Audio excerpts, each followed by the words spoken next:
I was diagnosed July of 16. Yeah, it was all big shock.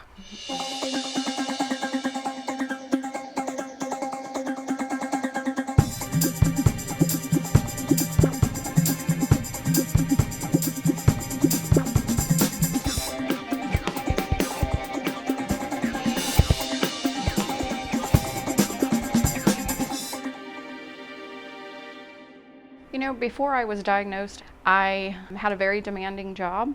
I was a single mom up until about 3 years before I was diagnosed. So I had just gotten my life started with my husband. Very busy. My daughter was in sports, you know, just concentrating on getting her through high school. Certainly active lifestyle. And then, you know, suddenly I'm faced with a possible mass, which was what it was. Labeled as. I was diagnosed with stage 3C, so had 18 weeks of chemo beginning in August straight through to December. You know, the whole time I'm thinking, this can't possibly be real. You know, I take a step back and I look at, did I go to all of my physician appointments? I certainly did, but I was right in the midst of menopause.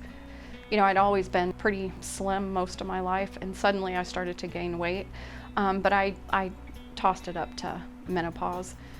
So I've gone to my OB/GYN, talked to her about it. In the course of all of that, then I started spotting as well. So she said, well, menopause definitely is not full blown for you. We're going to put you on some medication. And so kind of went about my life, and about 6 months later, went to a new preventive medicine physician, just said, you know, I can't seem to get my energy back. I'm tired. You know, we talked about diet and exercise. And about the same time, both my mom and my husband had noticed that my stomach had started to protrude a little bit. The unfortunate thing is, they were both too afraid to say anything because they didn't want to hurt my feelings. For me anyway, and I think a lot of women are this way, you know, we just charge right ahead and kind of ignore a lot of things that maybe we shouldn't.